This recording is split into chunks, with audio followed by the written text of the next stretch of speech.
Good afternoon, everyone. Thank you very much for having me. It's a pleasure to speak about this topic.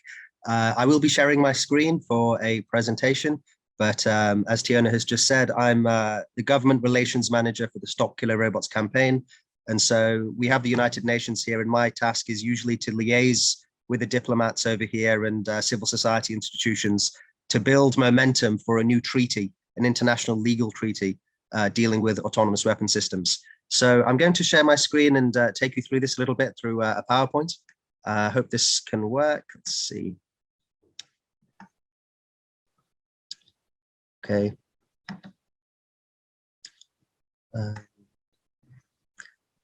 Great. Do we have it? All right, good stuff. So just the structure of this presentation, I'll say a little bit about the Stop Killer Robots campaign. I want to talk a little bit about our vision and values, what it is that motivates us, what it is that we are driven by, what kind of worlds that we're trying to create, what's our relationship to technology. I'll then talk about what we mean by killer robots and how we think it should be regulated and prohibited. So that's the policy. And then a little bit about how we are trying to achieve this. So the Stop Killer Robots campaign began in 2013. It's a worldwide coalition of over 190 NGOs in 65 countries. And we are collectively working towards new international law on autonomy in weapon systems. As you can imagine, with so many NGOs from so many countries, it's a very vibrant and very inclusive team. People with different backgrounds, some with technology backgrounds, some with human rights backgrounds, some with expertise in international humanitarian law, others concerned with peace and security. So we're a very broad coalition, but we all are seeking the same thing, which is a new treaty. So we've been around for around 8 to 9 years now. So what is it that we're trying to do? What is it that we believe in? Ultimately, this at the highest end is about trying to get new law on autonomy in weapon systems. But the way that we hope to do that is by recognizing each other's inherent dignity. As human beings, we all have dignity, and we all deserve dignity, and we all show dignity. And that is the bedrock of our philosophy in trying to achieve this new treaty.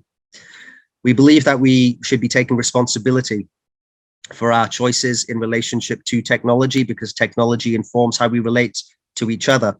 I'm speaking to you right now with my laptop, and we made that decision to do that rather than speaking in person. So the decisions that we make around technology and the development of and use of technology also affects our relationships to each other. We hope to create a world where technology is used for peace and justice and to promote equality and the rule of law, because technology in itself is neither good or bad. It all depends on how we use it and to what end we're trying to use it for.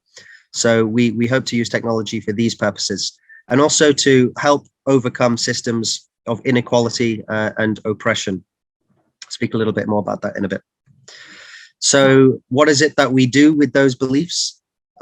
We want to build social and political norms that reject autonomous killing of human beings, and not just on the battlefield in armed conflict, but also in policing and in border control. Because we are seeing the use of these types of weapon systems, not just in armed conflict, but also, I think as some of the speakers may have spoken about, when we go through borders and we have police that use this type of technology ultimately to exert force on other people. And so it's a social question about what we do with technology in many different spheres of life. We ultimately believe that humans should have meaningful control over technology. And this is necessary for accountability in the use of force. If a human being doesn't have meaningful human control, then how can they be accountable and responsible for the force that is applied? And as I said, we want to use technology to challenge inequalities. What we have instead is when you have certain countries and certain institutions with huge amounts of wealth that are driving this technology forward, the disparities in access to this type of technology, access to this type of weapon system, creates a more unequal world. So by creating new law, we can try to overcome this type of inequality.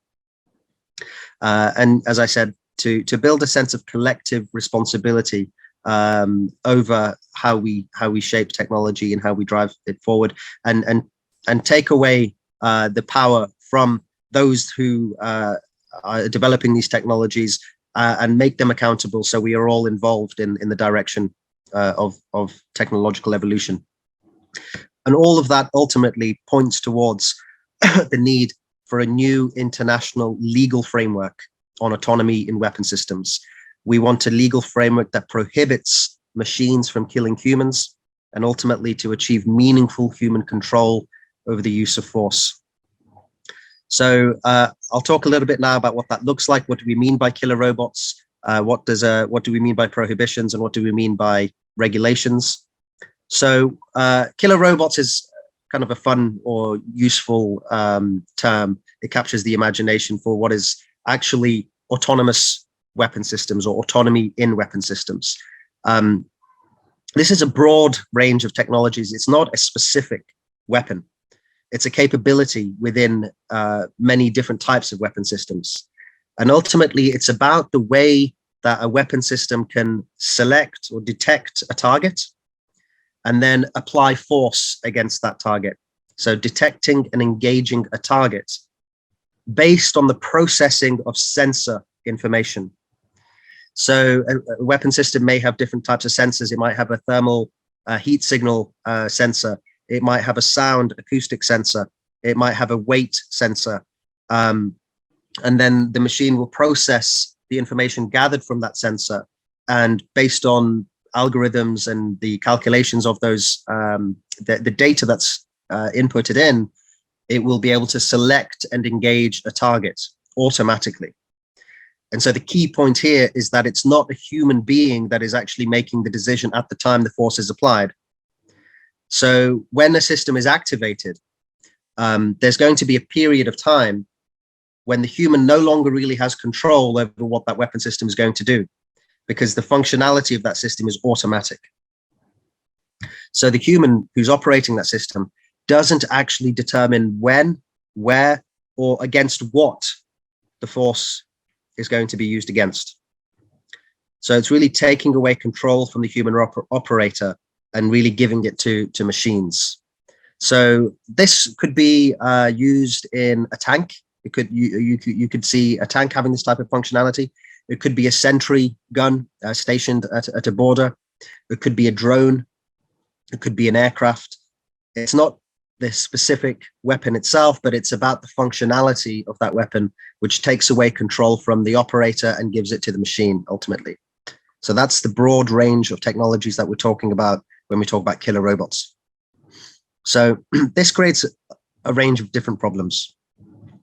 Clearly, there's going to be accountability issues, because if a human operator initiates a system and then that system uses force at a distance far away from where the human operator first commenced the use of that weapon, and against a target that the human operator did not really have much control over, then who is ultimately responsible for that use of force? Is it the operator who switched the machine on? Is it the programmer? Is it the manufacturer? So you've got an accountability gap in this type of weapon system, and of course transparency difficulties, because already in conflict there is a fog of war. You don't it's difficult to track who's responsible for what. When you add on top of that autonomy, you've got even more difficulty with understanding exactly who's culpable for potential problems. There are difficulties with existing principles of human rights law and international humanitarian law. So international humanitarian law is the law of armed conflict, and there are some cardinal principles of distinction, proportionality and precaution. Distinction requires soldiers or officers to distinguish between a civilian and a combatant, and also a combatant who is injured or a combatant who is surrendering. Now, if a machine is automatically pre-configured to apply force against a specific type of target, then how does that distinction take place? Because distinction requires sensitivity to the changing dynamics of warfare. It is very possible for a combatant to surrender, but if that machine is automatically going to target them, even though they're surrendering, then you're going to have a problem with the principle of distinction.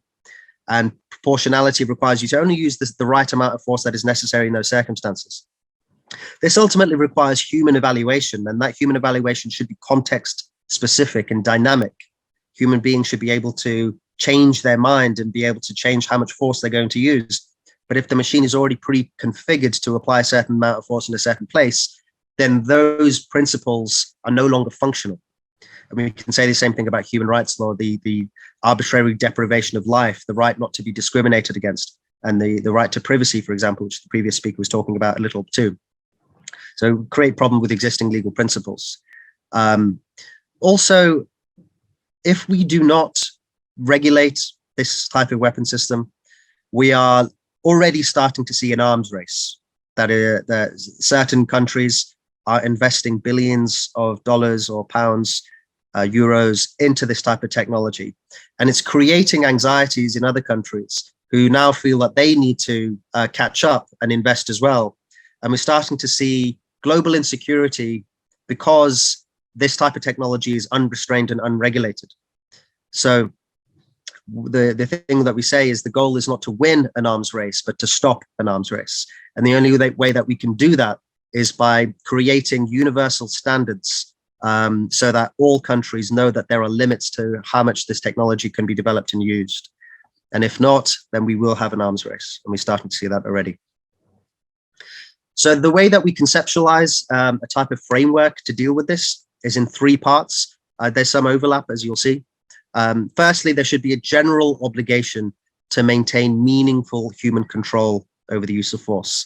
Now, I'll come back to what we mean by meaningful, but let's just say that it should be meaningful for now. That should be a general obligation. The operator must always have meaningful control. Okay. Secondly, we would like to prohibit any system that is going to be targeting human beings. I'll talk about each one of these further in a moment. Targeting human beings and systems that necessarily cannot be used with meaningful control. These are two prohibitions that we say should be in place. And then thirdly, regulations. So there may be autonomous weapon systems that are not strictly prohibited, but are still using autonomous functionality. And we say that states should have positive obligations to make sure that those systems are going to be used with meaningful human control. And that could include different types of limitations over the types of targets that they can be deployed against and the time and space limitations, the environmental limitations, etc. So as I said, this first pillar of the policy is this general obligation to maintain meaningful human control. And perhaps I can articulate that a bit better by talking about this, the prohibitions. What does that mean in reality? So we say there are two types of autonomous weapon system that are fundamentally unacceptable. The first is those that target human beings. Okay. Now, if you've got a weapon system that is designed to target a human being, that system or the programmer of that system will have to take some of the proxy indicators of a human being as a basis for applying force. So you might look at a human being and see, okay, there's a certain weight, where between 50 to 90 kilograms. That's generally the limits of a human being's weight. We might have a certain face. We might have a certain color. We have a certain heat signal, 39 degrees. Our voices sound a certain way. So a programmer of a weapon system will have to reduce a human being to those very superficial qualities and program a system to apply force based on those superficial qualities. So by doing this, we're basically reducing people to objects.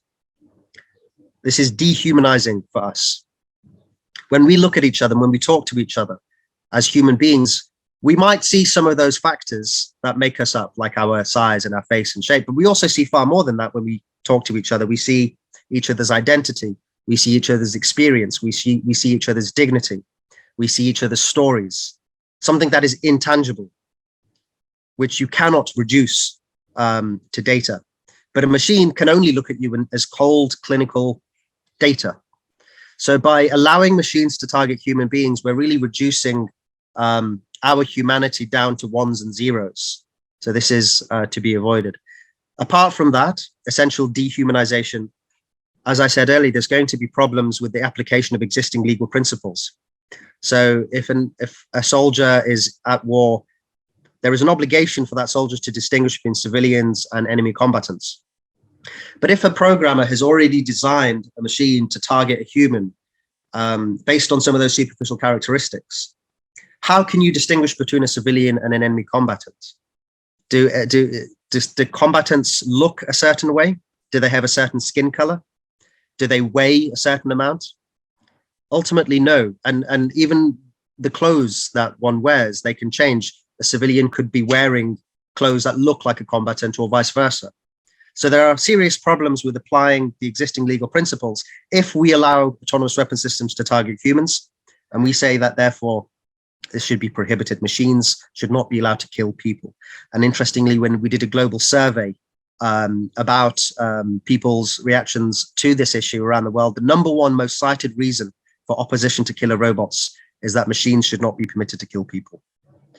Secondly, machines that cannot be meaningfully controlled. So there will be certain types of systems that inherently cannot be meaningfully controlled. So if there is a system, for example, that you cannot determine how long it's going to operate for, or in what space it's going to operate for.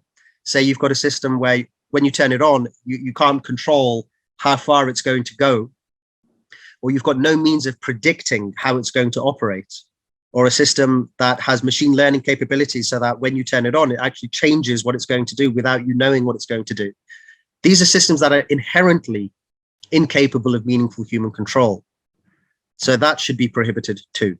So those are the two prohibitions. There will then be a whole range of autonomous weapon systems that are not targeting humans and are not necessarily incapable of meaningful human control, but still nonetheless require caution and obligations upon states to make sure that ultimately they are used with meaningful human control. So I can give you an example of such a system, and a system that actually already exists. So there's a system called the phalanx anti-artillery system that is usually mounted on boats. And this is an autonomous weapon system that uses radar functionality to detect incoming missiles. And it's capable of shooting a missile at that missile to take down the missile. Okay. So here you have a situation where the environment in which the system is being used is in the ocean. So less likely to cause collateral damage than, say, for example, in a heavily populated civilian area.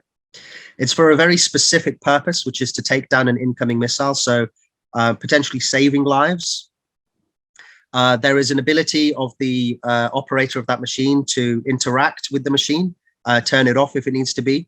And there's also potentially beneficial reason for using autonomy, because a human being would probably be incapable of acting fast enough to be able to shoot down that missile themselves.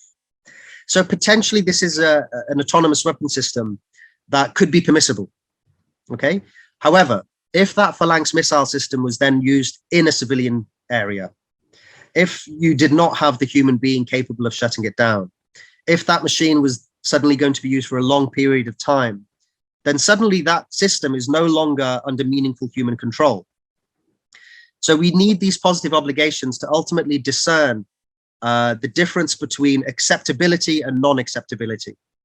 And, you know, it's not an easy task. And we use this word meaningful deliberately because there is some flexibility in that word. But the word meaningful conveys something to human beings. The word meaningful is meaningful.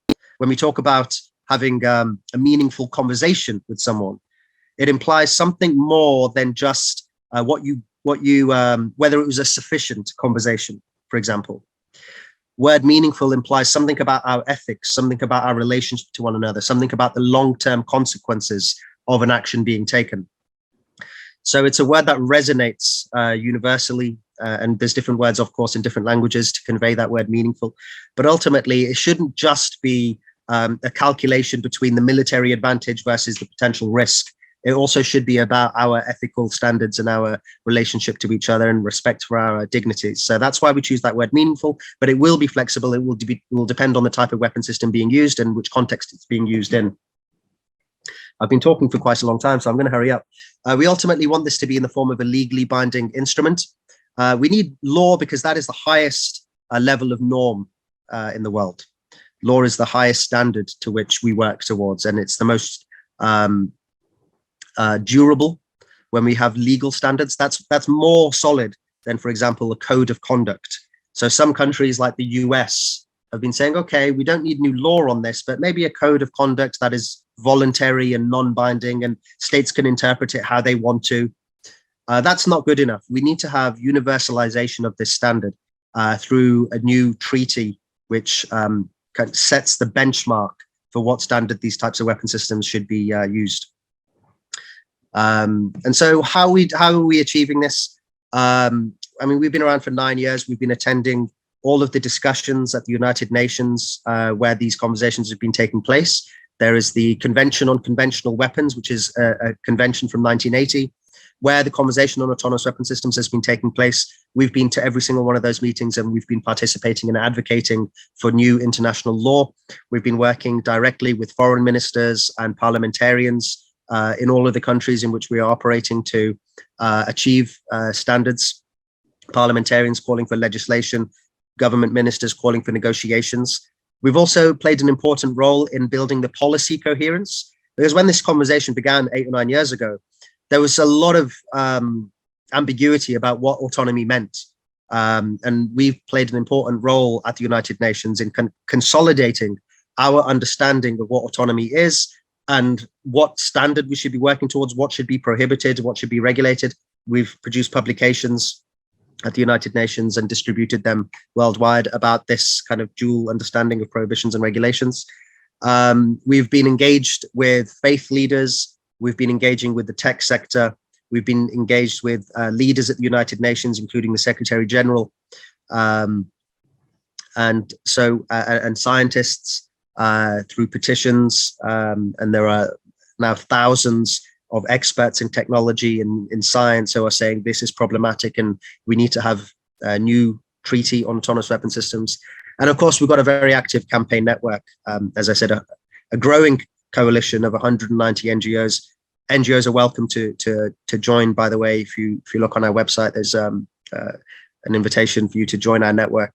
And so we also have grassroots movements through universities and through scouts movements to build awareness of this issue. Because actually, although what we're talking about here is automated killing and violence, it's also part of a wider social problem of the automation of decision-making. We see automated decision-making taking place in job applications, in the medical sector, in the way that policing is done. These are all sort of automated decision-making and potential automated harm. But at the pinnacle of automated harm is automated killing. When you take life, that is the worst type of automated harm. So we feel like if we can deal with the worst form of automated harm, it could have an impact, I think, on our understanding of automated decision-making across other sectors of society also. So if you want to get in touch, that's me on the left.